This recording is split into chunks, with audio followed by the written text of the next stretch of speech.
Well, hello my little beauties, it's David Connolly here. And I'm just off the phone to my Lady Wonder wench. She's over in France just now visiting some folks. And I thought I'd say a couple of words. I never really speak about her too much, and that's kind of my vibe. I like to be like Columbo and leave parts of my life as a little mystery. But I'll tell you this much. She's from Paris and really super educated, teaches at university and everything. And she is from a Jewish family. And she's not hanging about in synagogues or anything. It's just, she's from a Jewish family.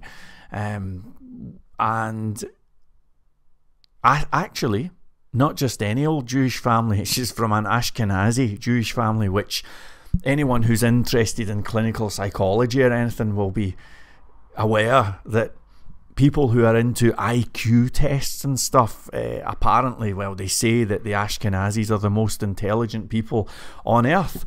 Albert Einstein was an Ashkenazi Jew.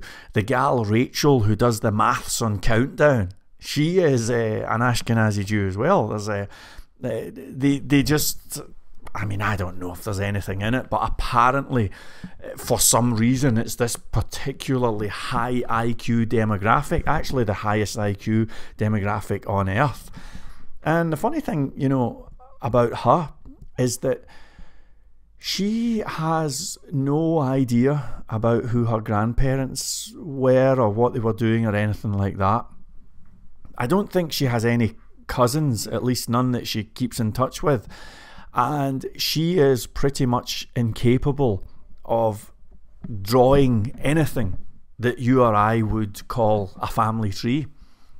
And the reason why she doesn't have that knowledge is because her ancestors, on both sides of the family, in fact, her grandparents, both sides of the family, they were all killed in concentration camps, during the Second World War. And the story is that her dad, was on a train being taken to a concentration camp. Somehow he jumped off, or he got off. He was only 5 years old, and he ran through this field towards France, which apparently was safe at the time, but it was like so many 100 meters ahead. And as a 5-year-old boy, he ran through the grass as the Nazi stormtroopers fired and bullets were whizzing past his ears. But he made it. Nobody else in the family did. But what does a 5-year-old know about the occupations of the parents or whatever? And so there's this big gap in the family knowledge, and it's really kind of sad, However, there are people who did survive those concentration camps. They were either liberated, or I think one or two even managed to escape. And we have some idea about what went on, and I'm not going to talk to you about the death and destruction and the horror and all that. It's probably not what you came here for.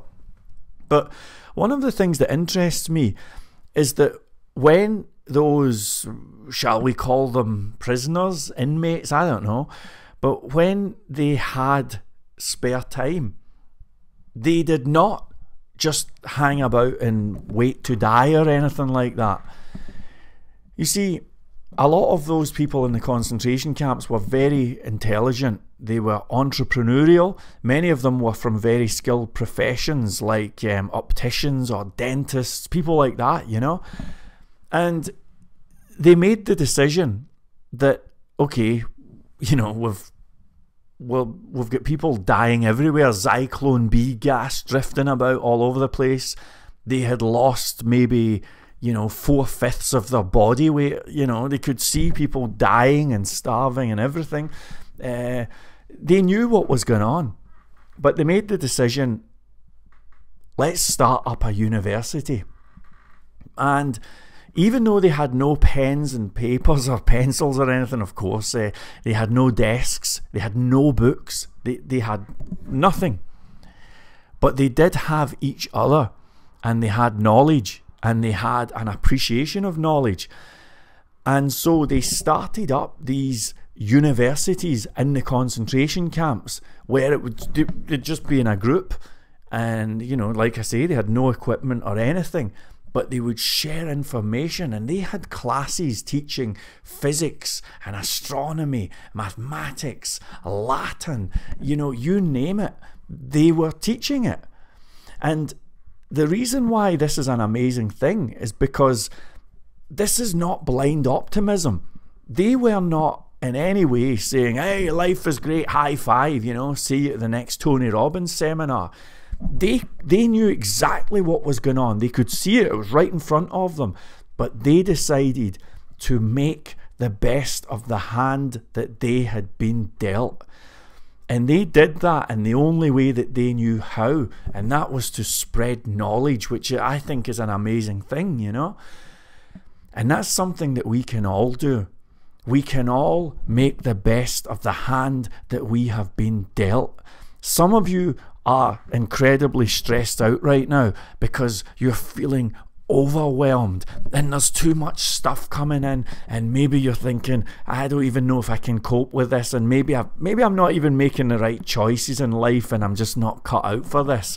And some of you just need to take a little bit of action to start that project, or maybe even to finish that project. You've got something that's like 98% of the way, then you just need that little push over the cliff. Some of you need to make the phone call, finish the accounts, or just send in that little email that could make all the difference.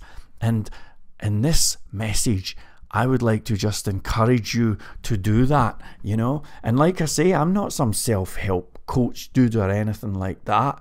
The only reason why I'm doing this video is because today, the Daily Mail, which is a very popular newspaper in the UK, is doing a 29-page spread because some minor royal got married. Apparently she's 95th in line to the throne.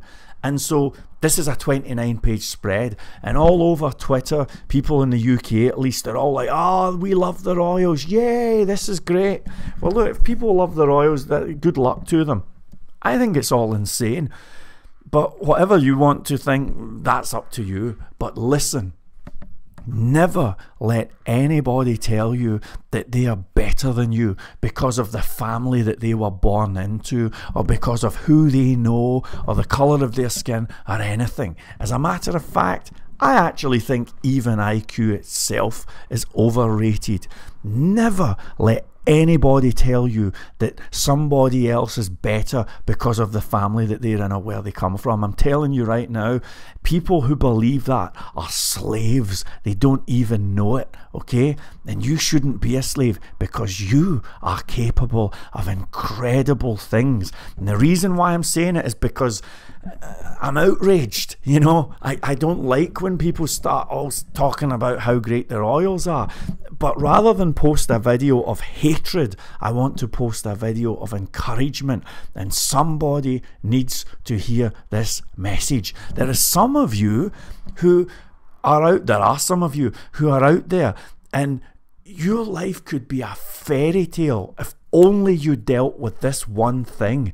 And it might be something like you're going to bed too late because you're hanging about on Twitter too long, or something like that, okay? Some little minor tweak could make all the difference. Do you know that a good night's sleep can improve your cognition by up to 25%, right? And some of you need to just make that little adjustment, or adjust your exercise and diet. Some of you folks could change your life by going a 10-minute walk every day, because it would oxygenate your entire body. Whatever it is, I say to you, make the best of the hand that you have been dealt. Don't be like a deer in the headlights. You already know what you have to do, and today I'm giving you permission to do it. And never let anybody tell you that you cannot make it. You can, and I'm beaming that energy to you today. I'll catch you later. Stay cool.